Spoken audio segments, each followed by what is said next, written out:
अखण्डमण्डलाकारं व्याप्तं येन चराचरं तत्पदं दर्शितं येन तस्मै श्रीगुरुवे नमः। अज्ञानान्धस्य लोकस्य ज्ञानाञ्जनशलाकया चक्षुरुन्मीलितं येन तस्मै श्रीगुरुवे नमः।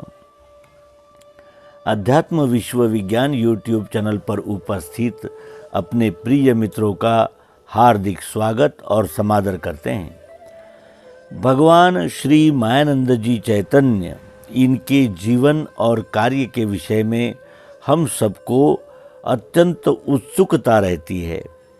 एक व्यक्ति जो परमात्मा के विषय में यथार्थ प्रायोगिक प्रगटीकरण विज्ञान दृष्टि से करते हैं और वो विज्ञान दृष्टि से प्रत्यक्ष परमात्मा का साक्षात्कार सबको कराते हैं, और जिस युक्ति से कराते हैं वो युक्ति त्रिकालाबाधित, सार्वभौम, सार्वत्रिक और सार्वकालिक ऐसी रहने से भगवान श्री मायानंद जी चैतन्य, इनके जीवन का कार्य का अभ्यास हमने करना चाहिए।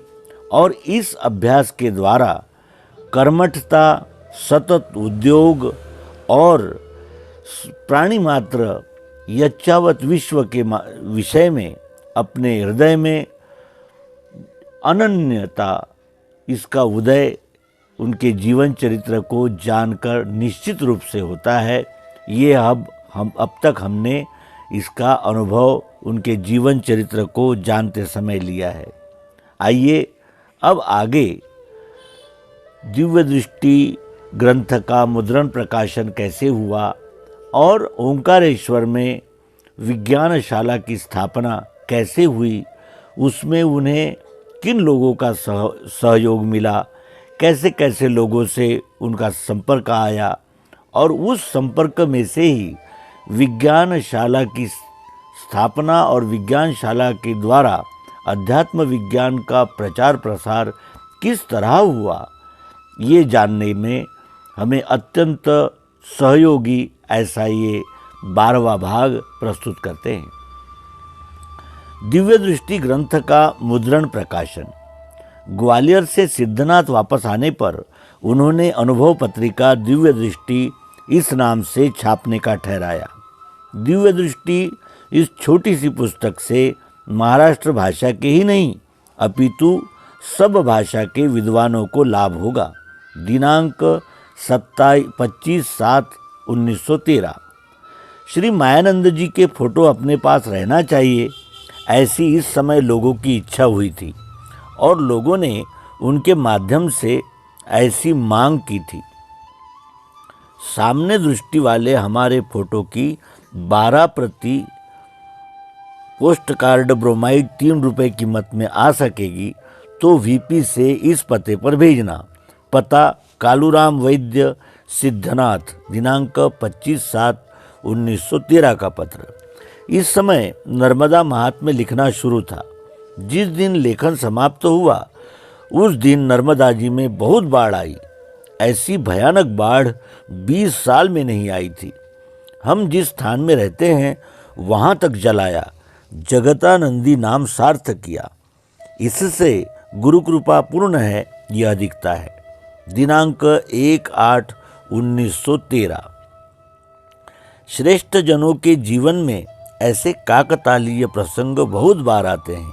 दिनांक 5/6/1913। दिव्य दृष्टि पुस्तक की मूल प्रति रजिस्ट्री से भेजी है। नमूना में छोटा टाइप या बड़ा टाइप का कहाँ उपयोग करना यह तुम्हें ही निश्चित करना है। पुस्तक शीघ्र छपवाना। हम यहाँ हैं तब तक, अर्थात दशहरा के पहले हमें मिलना चाहिए। हमारे प्रवास के समय अनेक लोग देख सकेंगे और खरीद सकेंगे। पुस्तक के बाइंडिंग का साइज बड़ा ब्राउन पेपर होगा, जैसा नाडकर्णी इत्यादि कंपनियों के कैटलॉग पर होता है। उस पर छापने का नमूना भेजा ही है। पुस्तक छपाई का काम जितना सुंदर हो सकेगा उतना ही प्रेम से होना चाहिए। यह काम करने को अनेक लोग तैयार होते हुए हमने आपके पास भेजा। इसका कारण यह है कि इसमें जो लाभ होगा उसमें का आधा हिस्सा हम कहेंगे वैसे परमार्थ के लिए आपको खर्च करना होगा, और यह कार्य अन्यत्र निर्लोभता से होना अशक्य है।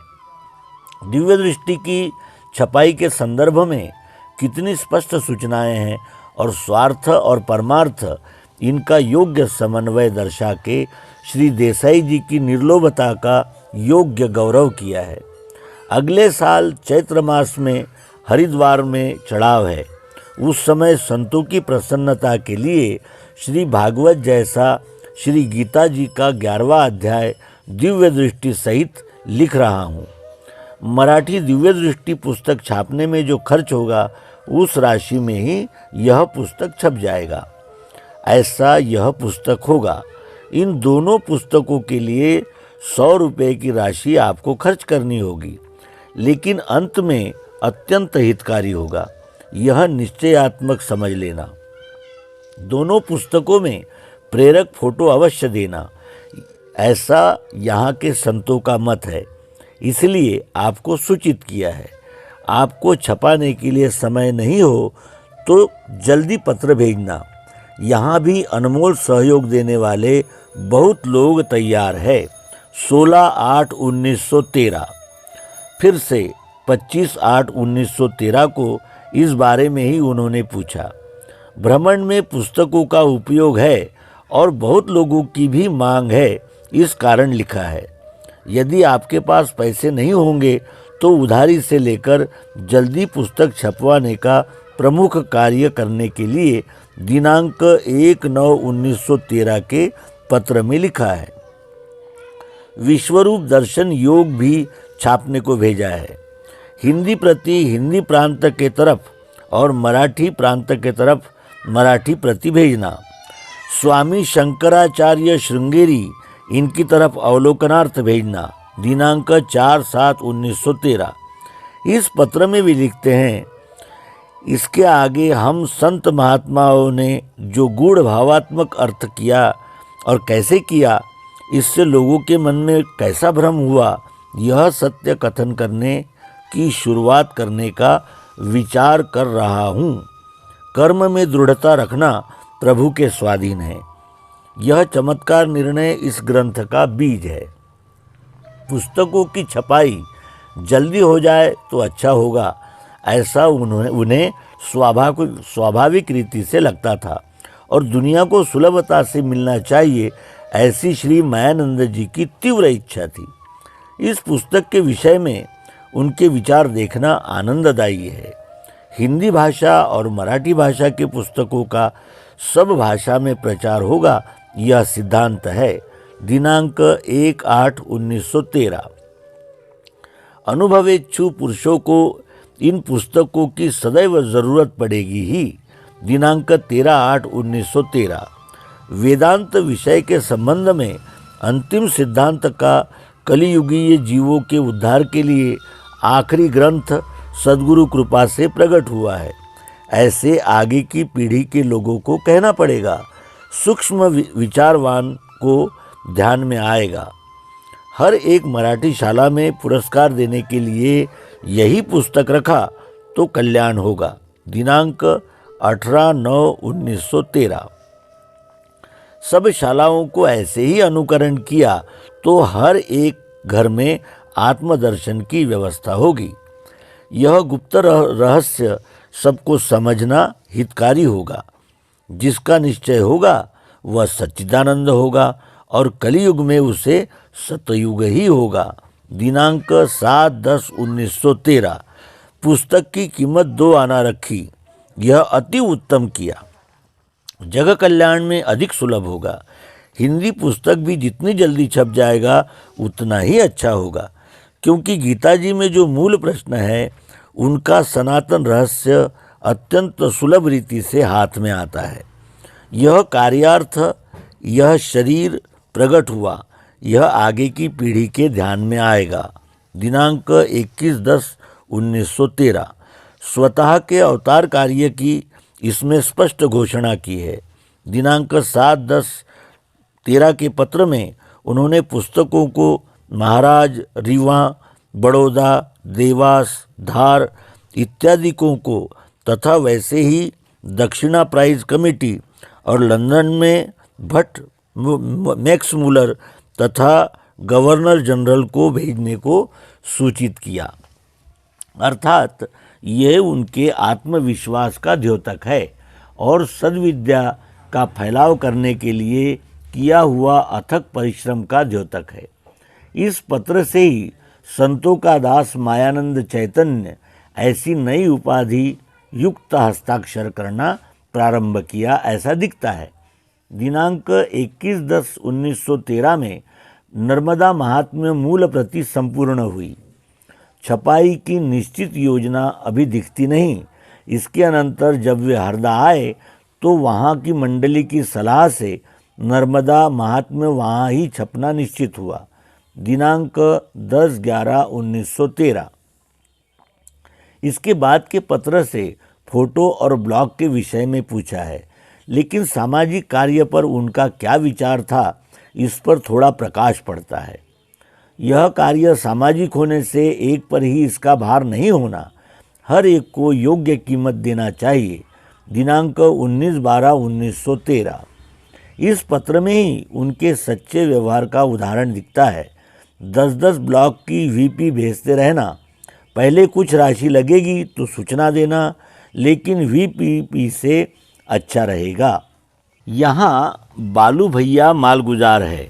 उन्होंने ये पुस्तक नर्मदा पंचांग छपवाना तय किया है और उसका एक एडिशन का अधिकार उन्हें दिया है। सब खर्च करके बिक्री का लाभ वह लेंगे। दिनांक 26/12/1913।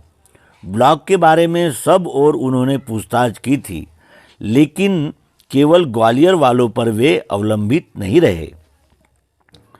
मराठी दिव्य दृष्टि के बिक्री बाबत और अभिप्राय के विषय में विचार किया है। यह स्वाभाविक ही था। पुस्तक बिक्री ज़्यादा नहीं हुई ऐसा उत्तर आया होगा और उसके बारे में नाराज़गी का सुर भी निकला होगा। इस पर वे लिखते हैं कि धीरे धीरे प्रचार होना ही योग्य है। दिनांक 20/12/1913। आखिर में हिंदी दिव्य दृष्टि बहुत दिन के बाद छपकर कुछ पुस्तक की प्रतियां उनके पास आई। उत्तम कागज़ का इस्तेमाल न करने से छपाई अच्छी नहीं हुई, लेकिन अंतरंग तो वैभव युक्त है, चिंता नहीं। दिनांक 25/1/1914। ऐसे श्री मायानंद जी के उद्गार है। इस पत्र में ही आगे का अति महत्व का उल्लेख है। अपने तपोबल से 5010 वर्ष के अनंतर नर्मदा जी मुक्तिदायिनी गंगा होगी। यह व्यास जी का भविष्य दिव्य दृष्टि द्वारा जग में प्रचारित हुआ है। यह गुप्त भेद कुछ काल के अनंतर लोगों के ध्यान में आएगा। स्वतः के अवतारित्व की पहचान प्रकट करने की उन्होंने जोर से शुरुआत की थी, ऐसा दिखता है। दत्त प्रसाद प्रेस बहुत छोटी है, इस कारण प्रेस वाले निर्णय सागर प्रेस में नर्मदा पंचांग छपवाएंगे, ऐसा उन्होंने दिनांक 26/1/1914 के पत्र में हरदा से लिखा है। नाक अच्छा नहीं रहा तो शादी को 1700 अड़ंगे आते हैं, ऐसी कहावत है। इसके बाद श्री मायानंद जी प्रचार पर गए। श्रीधर राव तुंगार। श्री मायानंद जी जब सिद्धनाथ में थे तब से ही श्री श्रीधर राव तुंगार से उनका परिचय हुआ और उनके साथ उनका सख्य भी आखिरी तक रहा। श्री तुंगार जी के कारण इस विद्या का प्रसार और पुस्तकों का बहुत फैलाव हुआ, यह बात यहाँ कहना ज़रूरी है। प्रचार में श्री मायानंद जी के नियम कठोर थे और वे उसका पालन करते थे। ललितपुर भेलसी यहाँ जाकर दिनांक 10/4/1914 को वे होशंगाबाद आए। मई माह के अंत तक उनका वास्तव्य वहाँ ही था। आजकल नर्मदा स्नान का सच्चा आनंद होशंगाबाद में आता है। दिनांक 11/4/1914। यहाँ गुरुकुल आर्य समाज के वार्षिकोत्सव में हमने विश्वरूप दर्शन का उपदेश किया। होशंगाबाद में सब लोग प्रसन्न हुए। उनका आग्रह है कि कुछ दिन यहाँ रहकर उपदेश करना। दिनांक 16/4/1914। वहाँ से सिद्धनाथ होकर वे हरदा पहुँचे और उसके अनंतर बुरहानपुर आए। नर्मदा पंचांग छपाई के कारण उन्हें वहाँ ही रुकना पड़ा। प्रचार की तीव्र इच्छा उन्हें दूसरी तरफ खींचती थी। बुरहानपुर में वे दिनांक 27/6/1914 को पधारे। वहाँ के वास्तव्य में चातुर्मास में पक्षपात रहित अनुभव प्रकाश इस ग्रंथ का मराठी अनुवाद करना प्रारंभ किया था। आप सब यह ग्रंथ संपूर्ण पढ़ के देखना। हमने उसका मराठी भाषांतर करना शुरू किया है दिनांक 28/7/1914। लेकिन यह कार्य वैसा ही रहा क्योंकि भाषांतर की प्रति मिलती नहीं। बुरहानपुर में चर्चा, वाद विवाद, इनमें श्री मायानंद जी को बहुत ही व्यस्तता रही। इस कारण वे कार्य पूर्ण नहीं हुआ होगा। तथापि चातुर्मास में लेखन करने का उनका जो नियम था उसके अनुसार अंतरीची खूण वगैरह स्फुट कविताएं इस काल में ही पूर्ण हुई। यहाँ की मंडली नित्य प्रति उपदेश सुनने को आती है। सर्व सज्जनों को आनंद मिलता है। पत्र दिनांक 16/7/1914। हम मुंबई को नहीं जाएंगे। इंदौर, उज्जैन प्रचार करते करते नाथ द्वारा एक लिंग जी को जाएंगे, क्योंकि यह समय तमोगुणात्मक रहने से सत्वगुणात्मक उपदेश यानी आत्मज्ञान का विषय मुंबई के लोगों की पसंद में नहीं आएगा। पत्र दिनांक 26/8/1914। बुरहानपुर से खंडवा सनावद होते हुए वे ओंकारेश्वर पहुँचे। यहाँ जैन परिषद में उनको आमंत्रित किया था। वहाँ उन्होंने उपदेश कार्य किया और कार्तिक वद्य पंचमी को ओंकार जी में ही वास्तव्य किया। उस दिन श्री मायानंद जी का जन्मदिन था। दूसरे दिन मोरटक्का पहुँचे। पुस्तकों के लिए उन्हें बहुत ही तकलीफ उठानी पड़ती थी, कारण उन्होंने ग्वालियर को लिखा कि दूसरी तरफ छपवाने की कोशिश करना और भेजने में विलंब बाबत उनके उद्गार भी देखने लायक है। आपका दूसरा पत्र मिला, लेकिन 5 पुस्तक मिली नहीं। जहाँ जाएगी वहाँ कल्याणी होगा। दिनांक 21/10/1913। हिंदी पुस्तक छापने में क्यों विलंब हुआ? पत्र दिनांक 9/1/1914। हिंदी पुस्तक अभी तक क्यों नहीं आई? फाल्गुन महीने में दिया हुआ छोटा पुस्तक छपने में यदि इतनी देरी होती है तो ज़रूरत पड़ी तो 10,000 पुस्तक कितने दिन में छप जाएगी? दिनांक 21/10/1914। मोरटक्का से रजिस्ट्री और पुस्तकों की कीमत का मनी ऑर्डर भेजा है। पुस्तकें अभी तक आई नहीं, भेजना। दिनांक 14/11/1914। पुस्तकों की राह देखनी पड़ती है। पत्र पहुंचते ही दूसरे दिन पार्सल रवाना किया तो अच्छा ही होगा। परमार्थ में पूर्ण लक्ष्य केंद्रित करना जरूरी है। दिनांक 25/11/1914।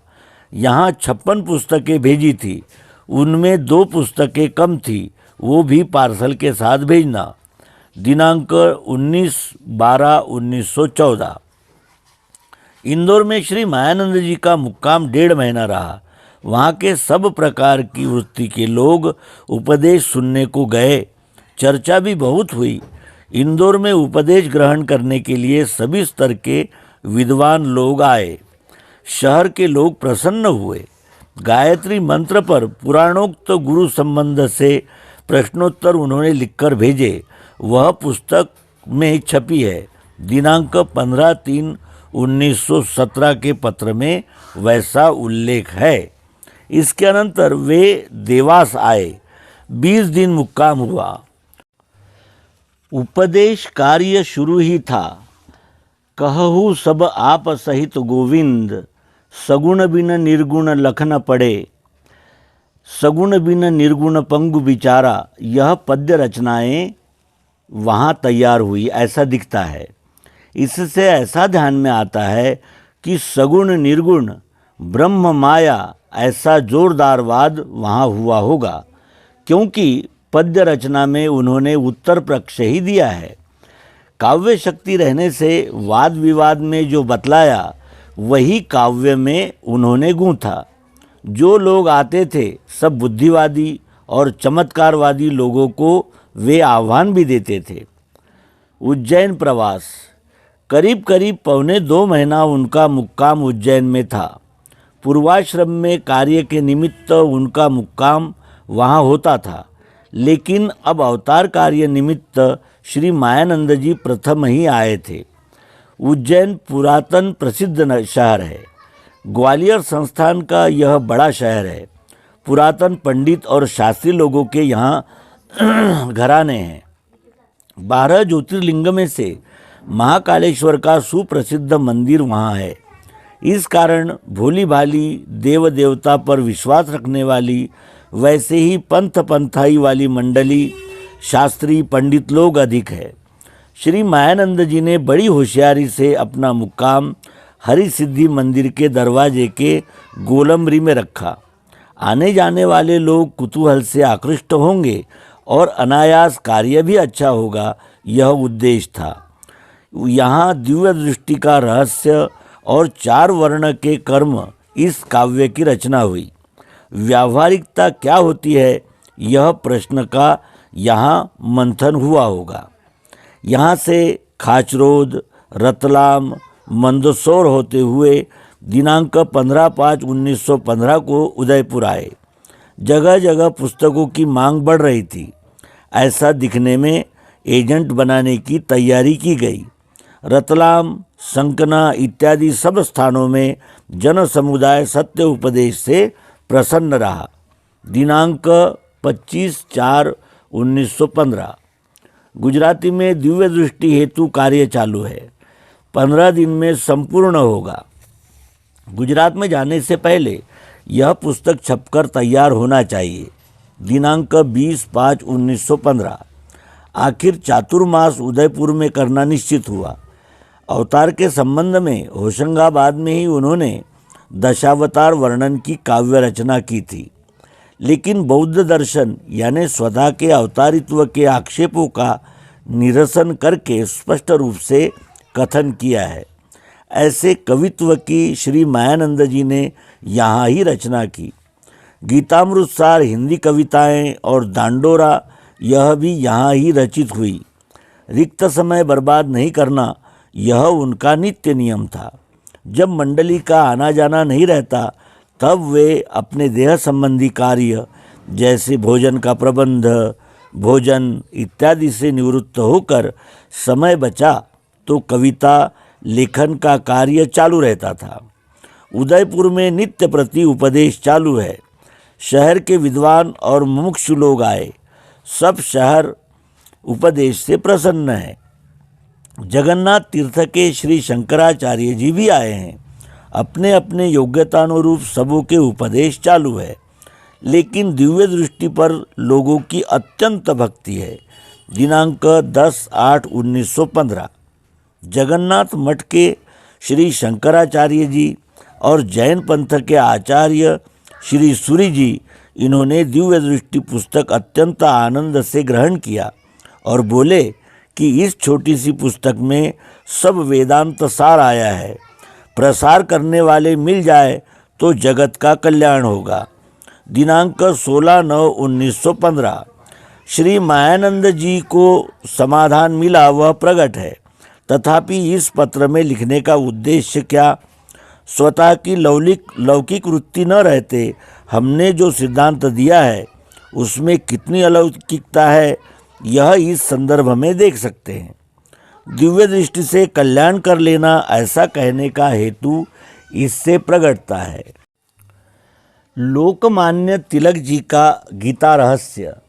इस समय कर्मयोग उर्फ गीता रहस्य यह श्री लोकमान्य तिलक जी का ग्रंथ प्रसिद्ध हुआ। श्री मायानंद जी ने इस पर श्री बलवंत राव जी को लिखा कि पुस्तक अंग्रेजी में है या मराठी भाषा में है। मराठी भाषा में होगा तो भेजना। सिर्फ कर्म प्रतिपादन है या ज्ञान सह कर्म प्रतिपादन है सो लिख भेजना। दिनांक 10/8/1915। श्री लोकमान्य तिलक जी के प्रति श्री मायानंद जी को प्रथम से ही अपनापन था, अर्थात उन्होंने श्री गीता जी पर ग्रंथ लिखा यह समझकर उन्हें कौतूहल या उत्सुकता होना स्वाभाविक था। ग्वालियर से पुस्तक का विक्रय बराबर नहीं होता ऐसा उल्लेख इस समय किया होगा, क्योंकि दिनांक 10/8/1915 के पत्र में उन्होंने लिखा हुआ कारण उनको समझाने के लिए लिखा है। सांचे कोई न पूछिए, झूठे सब सुहाए, गली गली गोरस फिरे, मदिरा बैठे बिकाए। दिव्य दृष्टि का यथार्थ ग्रहण करने वाले मनुष्या नाम सहस्त्रेषु ही रहेंगे। उपन्यासों की लक्षा विधि की बिक्री के अनेक उदाहरण हैं। उदयपुर से श्री प्रेमगिरीकर जी को दिनांक 24/8/1915 को लिखा हुआ पत्र अनेक दृष्टि से महत्वपूर्ण है। इस कारण उसका विस्तृत उतारा यहाँ दे रहे हैं। हर एक स्थान में अधिकारी मंडली है ही, लेकिन अनेक जन्म संसिद्धि के अलावा उपदेश कैसा बन सकेगा। बहुना जन्मना मनते ज्ञानवान माम प्रपद्यते, वासुदेवाः सर्वमिति स महात्मा सुदुर्लभा। ऐसा है, जिनकी वृत्ति बहुत जन्म के मननाभ्यास से निश्चय के पास आई होगी, उन्हें दिव्य दृष्टि का रहस्य समझ में आते ही प्रकाश होता है और लोगों को आगे मनन के लिए उपयुक्त होता है। इस समय आपका कर्तव्य है कि अधिकार न देखते अपि चेदसि पापेभ्यो, इस वाक्यानुसार दिव्य दृष्टि क्या है और प्रभु का रूप कौन सा है, इतना ही दर्शाना है। क्योंकि तत्र ते बुद्धि संयोगम लभते पौर्वदेहिकम, इस वाक्यानुसार फल मिलेगा ही। ऐसे पुरुष तैयार होंगे तब दिव्य दृष्टि का लाभ होगा। अस्तु, आप निर्भय होकर अपना क्रम चालू रखना। मनस्वी कार्यार्थी न गणयेत दुखम न च सुखम। जगत के कल्याणार्थ विभूति रूप संत है, हम भी इसलिए ही आए हैं। ऐसा समझ के प्रभु के दर्शन का आनंद सबको देते रहना। अविद्याग्रसित मूर्ख जनों के भाषण से विषाद नहीं करना। आर्त और अर्थार्थी जनों को यह रहस्य समझना कठिन है। इस कारण उन्हें साक्षात्कार क्या है इसका आकलन नहीं होता। इनके लिए चिदानंद घन विश्व में व्यापर हो सब ठौर, सोई गुरु मूरत रूपधारी, प्रगट भयो नहीं और। यह दोहा आपको यथार्थ लगेगा तो दिव्य दृष्टि से तत्काल उसी समय साक्षात्कार ही होगा, ऐसा कहना। उन्होंने मुक्ति का मार्ग समझा नहीं और मुक्ति का अर्थ भी समझा नहीं। इस कारण मंत्रोपदेश करने वाले पर ही सद्गुरु श्रद्धा रखी जाती है। अखंड मंडलाकारम व्याप्तम येन चराचरम, तत्पदम दर्शितम येन तस्मै श्री गुरुवे नमः। यहाँ परम पुरुष स्थान दर्शित करने वाले पर श्रद्धा नहीं रखी जाती, उन्हें साक्षात्कार का आनंद और अनुभव नहीं आता। लेकिन विचार करेंगे तो अगले जन्म में अधिक निश्चय होगा ही। आज 3 साल के अनुभव से कहता हूँ कि दिव्य दृष्टि का यथार्थ वर्णन सुनकर कम से कम हजार उपदेश करने योग्य व्यक्ति तैयार है। लेकिन अविद्याग्रसित लोग ज़्यादा रहने से बहुत मेहनत करनी पड़ती है। यह सहने की जिनकी प्रकृति होती जाएगी, वे लोग प्रभु का ज्ञान सत्र शुरू करेंगे। इस समय संसार में रहकर उपदेश करने वाले संतों को कार्ड भेज रहा हूँ। यहाँ श्री श्रीधरराव तुंगार जी है, मिल के अनुभव लेना। ऐसे ही उज्जैन में श्री गणपतराव जी खरे, श्री सच्चिदानंद जी ब्रह्मचारी, हरदा के पास अनेक मंडली, बुरहानपुर में अनेक, खंडवा की श्रीमती अनुसयाबाई तो जगविदित है। ग्वालियर, भेलसा, होशंगाबाद इत्यादि स्थानों में अनेक सत्पुरुष उपदेश और चिंतन करते हैं। विभूति स्थान दैव से ही प्राप्त होता है। अस्तु, भेजा हुआ कार्ड और हमारे पत्र की नकल दिव्य दृष्टि छापने वाले के पास भेजना। आपके और सब जनों के पत्र और उत्तर एक स्थान में रहना चाहिए, ऐसी उनकी इच्छा है। तो मित्रों, हम क्रमशः भगवान श्री मायानंद जी चैतन्य, इनके जीवन चरित्र का अवलोकन कर रहे हैं।